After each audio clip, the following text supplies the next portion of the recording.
Tuhanlah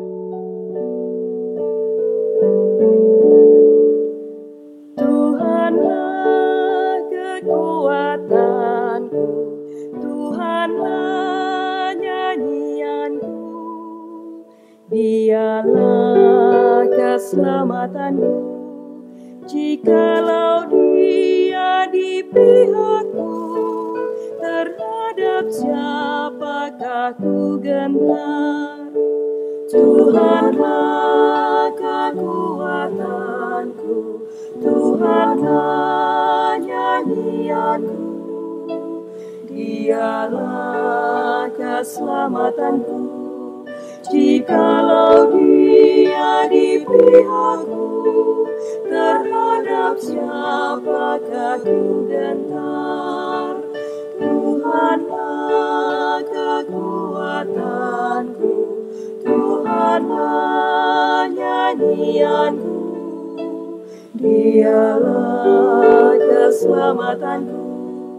Jikalau Dia di pihakku, terhadap siapakah ku gentar? Tuhanlah kekuatanku, Tuhanlah nyanyianku, Dialah keselamatanku. Jikalau Dia di pihakku, terhadap siapakah ku gentar?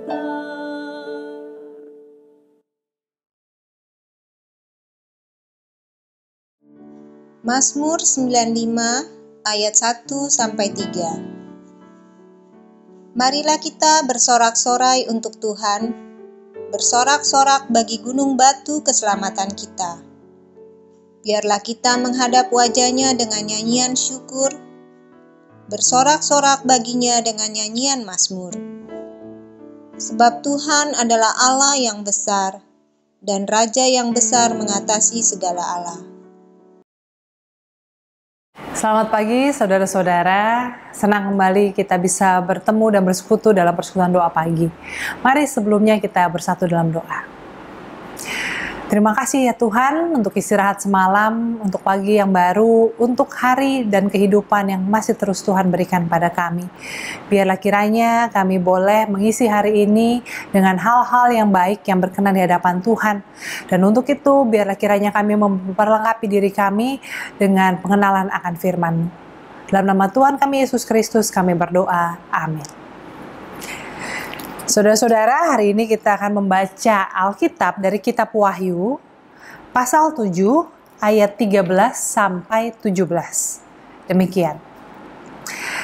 Dan seorang dari antara tua-tua itu berkata kepadaku, "Siapakah mereka yang memakai jubah putih itu dan dari manakah mereka datang?" Maka kataku kepadanya, "Tuanku, Tuhan mengetahuinya." Lalu ia berkata kepadaku, "Mereka ini adalah orang-orang yang keluar dari kesusahan yang besar, dan mereka telah mencuci jubah mereka dan membuatnya putih di dalam darah anak domba. Karena itu mereka berdiri di hadapan tahta Allah dan melayani Dia siang malam di bait sucinya. Dan Ia yang duduk di atas tahta itu akan membentangkan kemahnya di atas mereka. Mereka tidak akan menderita lapar dan dahaga lagi, dan matahari atau panas terik tidak akan menimpa mereka lagi.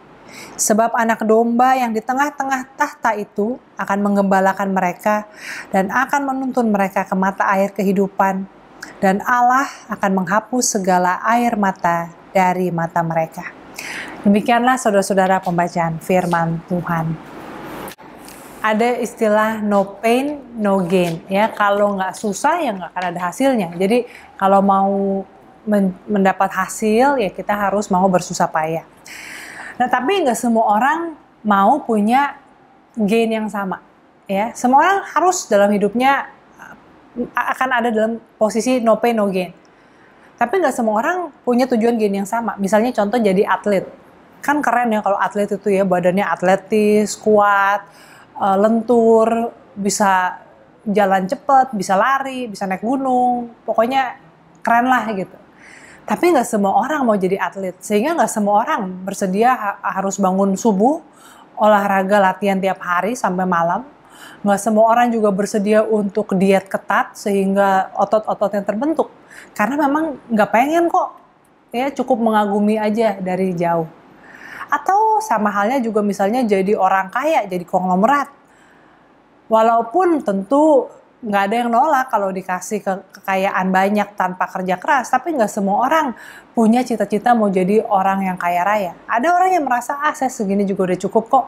Yang penting bisa makan, yang penting nggak kehujanan, bisa menyekolahkan anak, udah cukup. Ya, sehingga dia juga nggak akan, kalau nggak terpaksa, ya nggak akan juga bekerja sekeras orang-orang yang memang punya cita-cita mau menjadi orang yang kaya raya. Setiap orang punya tujuan yang berbeda dalam hidupnya. Nah, tapi saudara-saudara, bagaimana dengan tujuan yang mutlak dalam kehidupan kita sesudah kita mati? Di afterlife. Kita punya tujuan yang sama nggak? Saudara-saudara, memang sih belum ada orang yang sudah mati lalu bisa bangun lagi dan bercerita kepada kita apa yang akan terjadi nanti. Akhir zaman juga belum tiba. Jadi kita belum tahu. Tetapi sesuatu yang kita belum tahu ini, menurut kitab suci, bahkan bukan hanya kitab Alkitab kita saja, dikatakan bahwa pada akhir nanti akan ada yang namanya surga dan neraka. Yang pasti akan ada kehidupan yang kekal, dalam arti kehidupan yang kekal yang berbahagia, yang bebas dari segala kesusahan, tapi juga ada kehidupan yang kekal dalam arti penghukuman dan penderitaan yang abadi. Saudara-saudara, kalau pertanyaannya kembali ke yang tadi itu, apakah kita punya tujuan yang sama untuk kehidupan sesudah mati nanti? Saudara-saudara, saya rasa walaupun mungkin kita belum tahu pasti, tapi rasanya nggak akan ada orang yang mengatakan, ya nggak apa-apa lah, saya masuk neraka aja, nggak usah hidup baik-baik. Ya sama seperti tadi misalnya ya, saya katakan, nggak apa-apa lah, saya emang nggak usah jadi orang paling kaya, yang penting cukup. Ya saya nggak mau kerja terlalu capek, yang penting saya cukup bisa buat makan, bisa nyekolahin anak, punya rumah, udah cukup. Bisa nggak kita katakan hal yang sama soal afterlife? Nggak apa-apa lah, saya nggak usah masuk surga. Udahlah, masuk neraka juga nggak apa-apa, daripada saya harus hidup benar-benar di dunia, harus hidup saleh, harus hidup beriman, nggak usah lah gitu. Nah saudara-saudara, saya tidak mau menggunakan surga dan neraka sebagai motivasi kita untuk hidup benar ya. Karena seringkali, apalagi di konteks kita di Indonesia, surga dan neraka ini jadi bahan jualan, jadi tunggangan politik yang dipakai untuk menakut-nakuti orang. Ya, ketika nggak sepakat dengan nggak sepemahaman dengan lawan politik, bawa-bawa neraka. Ya, ketika lagi kampanye, ya bawa-bawa janji surga. Ya, kalau mau masuk surga mesti milih calon yang ini dan sebagainya. Surga dan neraka juga, konsep ini juga membuat orang memandang sesamanya itu sebagai orang yang bukan manusia, karena mereka nggak akan masuk surga kita. Mereka ini jiwa-jiwa yang sesat. Bahkan ada orang yang demi surga yang cepat rela mengakhiri hidupnya dengan bom bunuh diri misalnya, karena meyakini kalau saya mati demi tujuan ini, saya pasti masuk surga. Nah, oleh karena itu saya nggak mau bicara soal surga dan neraka dalam arti yang seperti itu. Tetapi bukan berarti kita tidak meyakini adanya surga dan neraka. Bukankah setiap minggu di pengakuan iman rasuli kita berkata bahwa kita percaya pada pengampunan dosa, kebangkitan orang mati, dan hidup yang kekal? Artinya kita meyakini dan kita juga menantikan dalam penuh pengharapan bahwa pada suatu saat ketika hidup di dunia ini sudah berakhir, akan ada kehidupan yang kekal. Dan tentunya dalam pengajaran yang demikian, dalam keyakinan yang demikian, pertanyaannya lagi-lagi, kehidupan kekal seperti apa yang menjadi tujuan saudara? Nah saudara-saudara, di sini dalam kitab Wahyu dikatakan, Yohanes mendapat penglihatan bahwa dia melihat ada orang-orang yang begitu banyak jumlahnya dari berbagai bangsa, kaum, suku dengan berbagai bahasa yang berpakaian jubah yang putih. Lalu ketika tadi kita baca percakapan dia dengan salah seorang tua-tua yang ada di situ, dia bertanya siapakah mereka? Jawabnya adalah mereka adalah orang-orang yang sudah keluar dari kesusahan yang membasuh jubahnya di darah anak domba sehingga jubahnya menjadi putih bersih. Orang-orang yang akan masuk dalam kebahagiaan yang kekal, yang tidak akan lagi mengalami penderitaan, siksa, dan air mata. Nah, di sini saya mau mengajak kita untuk melihat satu kata atau kalimat, orang-orang yang keluar dari kesusahan. Mereka yang akan ambil bagian dalam kehidupan yang kekal, dalam sukacita bersama dengan Tuhan. No pain, no gain. Kita memang nggak berpikir, saya mau berbuat baik supaya masuk surga. Nggak usah begitu. Karena kita sudah diselamatkan dan keselamatan itu menjadi jaminan kehidupan yang kekal dalam bersama dengan Tuhan.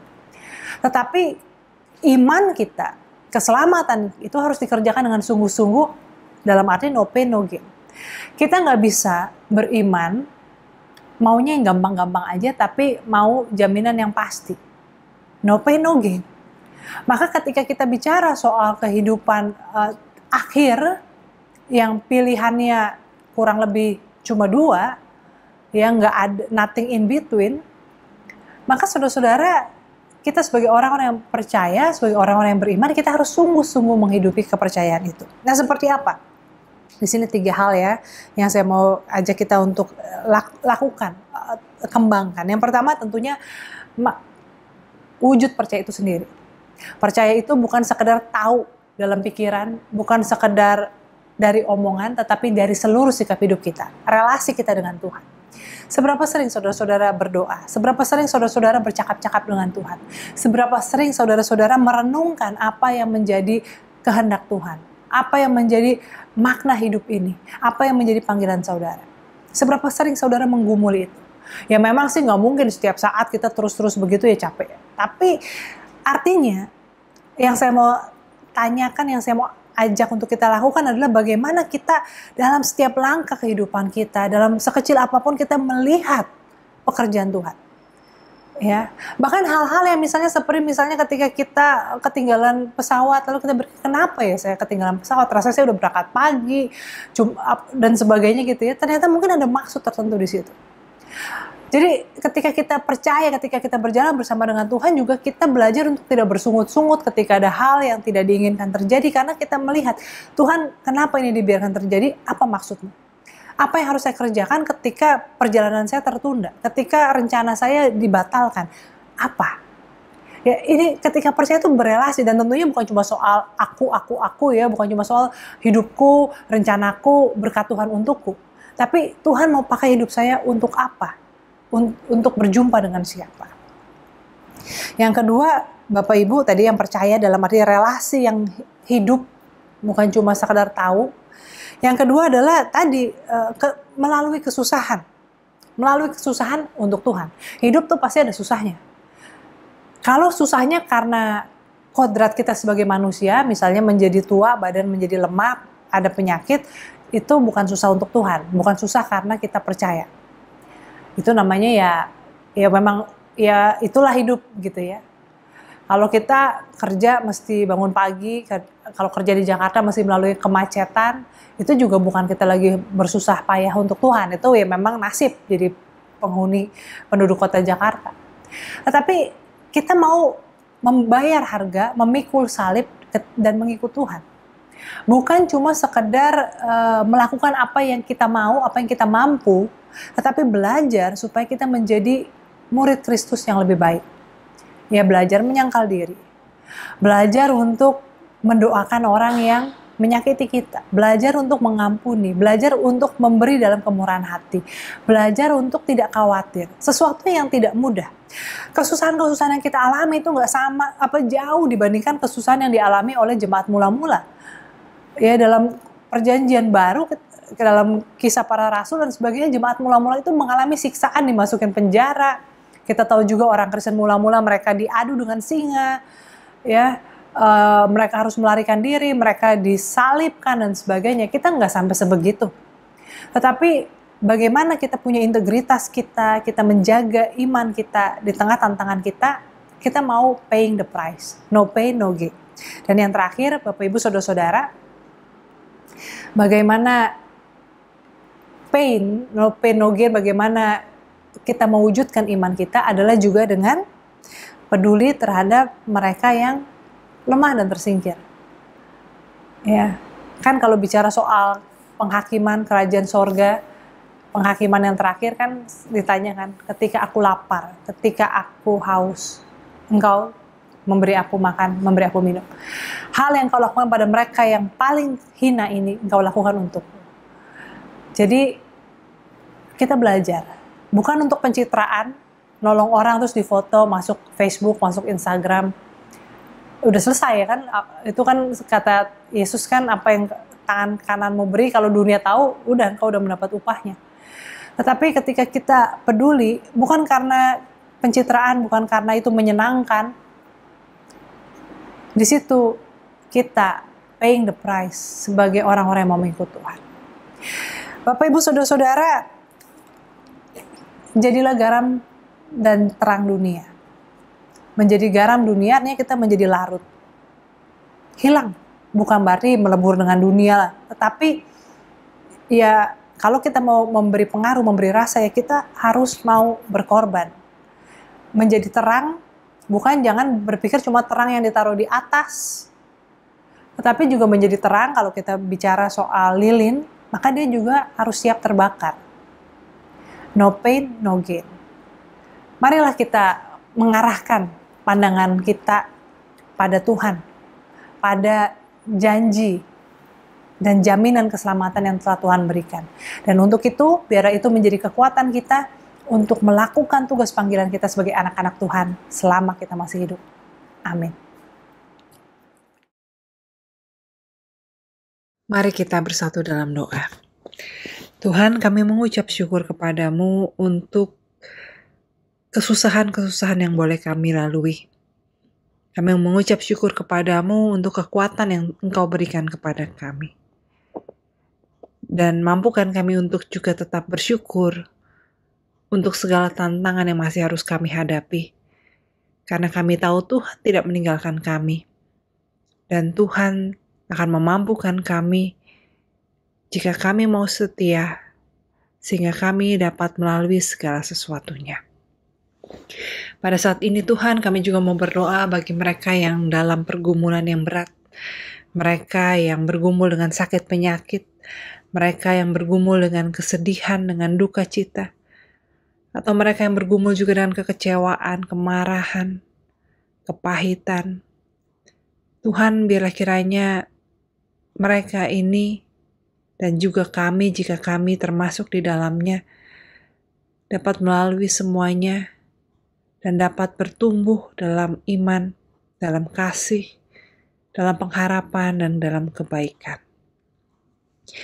Pada saat ini Tuhan, kami juga mau berdoa untuk perjuangan pemerintah dan umat manusia di seluruh dunia untuk mengatasi pandemi COVID-19. Kami berdoa Tuhan untuk daerah-daerah di mana kasus COVID masih sangat tinggi dan penyebarannya masih terus terjadi. Tuhan, mampukan agar kami semua dapat menahan diri sehingga pandemi ini boleh segera tertangani dan tidak lagi banyak korban jiwa. Tuhan, kami berdoa untuk itu, untuk para tenaga medis, dokter, perawat, dan semua orang yang bekerja terkait dengan pemulihan pasien COVID, dan termasuk juga mereka yang harus menguburkan, mengkremasikan orang-orang yang menjadi pasien COVID-19. Berikan mereka perlindungan-Mu, kekuatan yang daripadamu, dan semangat untuk terus melayani. Kami berdoa juga Tuhan untuk gereja. Di tengah masa ini, biarlah gereja boleh menemukan kembali panggilannya yang utama. Boleh menemukan jati dirinya sebagai tubuh Kristus di tengah dunia, di tengah tubuh dunia yang sedang meradang. Biarlah kiranya gereja boleh menjadi pembawa kebaikan, membawa pengharapan, dan juga menjadi terang di tengah kegelapan. Tuhan, kami mau serahkan doa kami ini ke dalam satu nama Tuhan kami Yesus Kristus. Amin.